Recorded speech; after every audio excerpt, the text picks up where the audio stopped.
2026 신한 솔뱅크 KBO 리그에서 롯데 자이언츠의 분위기가 조금씩 달라지고 있습니다.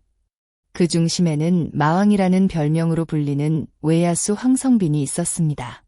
7월 28일 대전 하나생명 볼파크에서 열린 한화 이글스와의 경기. 롯데는 중요한 승부처에서 집중력을 보여주며 9대 3완승을 거뒀습니다. 그리고 그 승리의 가장 큰 주역은 단연 황성빈이었습니다. 이날 1번 타자 중견수로 선발 출전한 황성빈은 무려 6타수 4안타 2타점 2득점을 기록했습니다.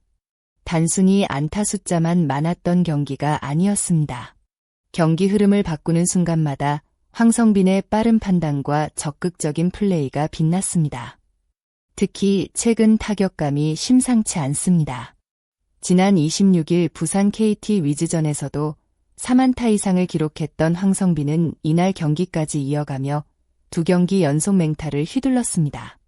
4안타 경기는 지난 6월 10일 LG 트윈스전 이후 처음이었습니다.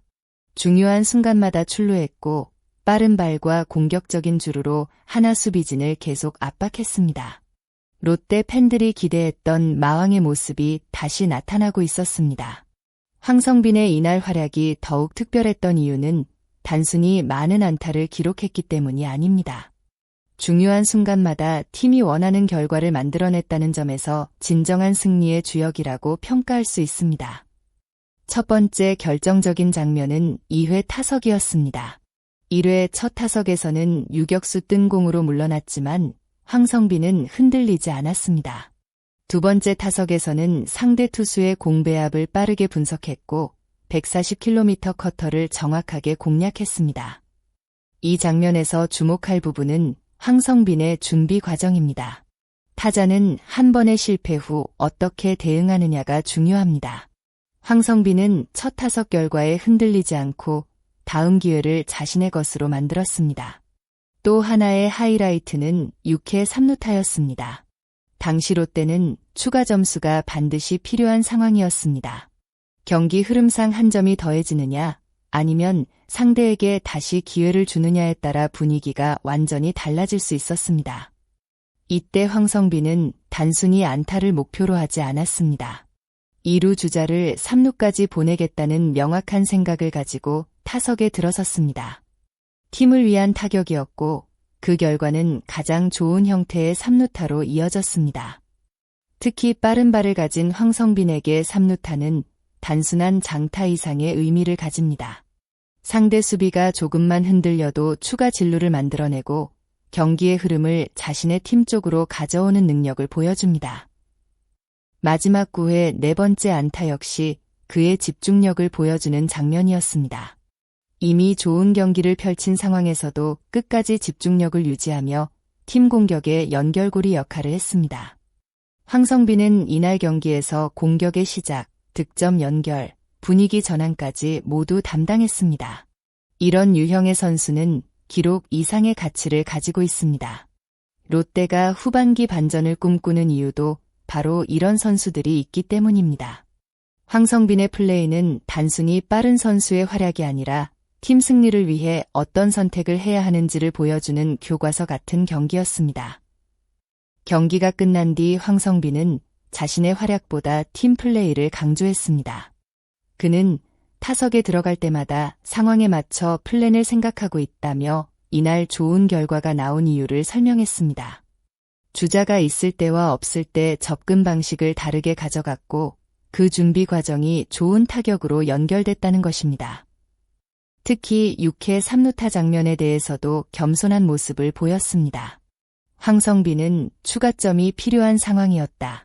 무사였기 때문에 몸쪽으로 공이 들어오면 빠른 타이밍으로 공략해서 2루 주자를 3루로 보내려고 했다고 밝혔습니다.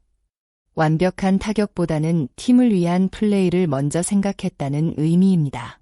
물론 결과적으로 타구가 빠져나가면서 3루타가 됐지만 그 순간의 판단과 집중력이 없었다면 만들어내기 어려운 장면이었습니다. 황성빈의 강점은 단순히 빠른 발만이 아닙니다. 경기 상황을 이해하고 팀에 필요한 플레이를 선택하는 능력이 점점 성장하고 있습니다. 롯데는 현재 42승 51패이므로 리그 8위에 위치하고 있습니다. 5위 기아 타이거즈와는 7경기 차이. 아직 쉽지 않은 상황이지만 포기할 단계는 아닙니다. 특히 이번 한화전 승리는 단순한 1승 이상의 의미를 가지고 있습니다. 투수가 안정적으로 상대 타선을 막아주고 야수들이 집중력 있게 득점을 만들어내는 이상적인 경기 흐름을 보여줬기 때문입니다. 황성빈 역시 팀 전체의 힘을 강조했습니다. 투수들이 막아주고 야수들이 집중력을 가지고 점수를 올려주는 형태로 플레이한다면 남은 경기 좋은 결과가 있을 것이라고 생각한다. 그리고 가장 중요한 말을 덧붙였습니다. 팀이 하나가 된 플레이로 남은 경기 좋은 모습 보여드리겠다. 이 말에는 현재 롯데가 가장 중요하게 생각하는 방향이 담겨 있습니다. 개인의 기록보다 팀의 승리. 한 명의 스타보다 모두가 함께 만드는 경기. 롯데가 반등하기 위해 필요한 것은 바로 이런 모습일 것입니다. 황성빈은 올 시즌 75경기에서 80안타, 23타점, 43득점, 34도루, 타율 0.289를 기록하고 있습니다. 특히 빠른 발을 활용한 도루 능력과 적극적인 주루 플레이는 여전히 큰 무기입니다. 2024 시즌 타율 0.320, 117안타를 기록하며 커리어 하이 시즌을 만들었던 황성빈은 다시 한번 100안타 고지를 바라보고 있습니다. 최근 보여주는 상승세는 단순한 반짝 활약이 아닙니다. 타석에서의 판단력, 경기 상황을 읽는 능력, 그리고 팀을 위한 희생 플레이까지 더해지면서 더욱 완성된 선수로 성장하고 있습니다. 롯데가 남은 시즌 더 높은 곳으로 올라가기 위해서는 이런 선수가 필요합니다. 매 경기 끝까지 포기하지 않는 에너지, 상대를 흔드는 빠른 움직임, 그리고 팀 분위기를 끌어올리는 리더십. 황성빈이 보여주는 플레이는 롯데 팬들에게 새로운 기대감을 안겨주고 있습니다. 마무리 및 시청자 여러분께 질문드립니다. 황성빈의 4안타 활약과 롯데의 9대3 승리는 단순한 승리가 아니라 팀이 다시 하나로 뭉치고 있다는 신호가 될 수 있습니다. 남은 경기에서 롯데가 지금의 상승 분위기를 이어가며 가을 야구 경쟁에 다시 뛰어들 수 있을지 많은 팬들의 관심이 집중되고 있습니다. 황성빈이 롯데의 후반기 반등을 이끄는 핵심 선수가 될 수 있다고 생각하시나요? 그리고 롯데가 올해 포스트 시즌 경쟁에 다시 도전할 가능성은 얼마나 된다고 보시나요? 여러분의 생각을 댓글로 남겨주세요. 영상을 재미있게 보셨다면 좋아요와 구독 부탁드립니다. 앞으로도 더욱 빠르고 정확한 야구 소식, 깊이 있는 분석으로 찾아뵙겠습니다. 끝까지 시청해주신 모든 분들께 진심으로 감사드립니다. 다음 영상에서 더 좋은 이야기로 만나겠습니다. 감사합니다.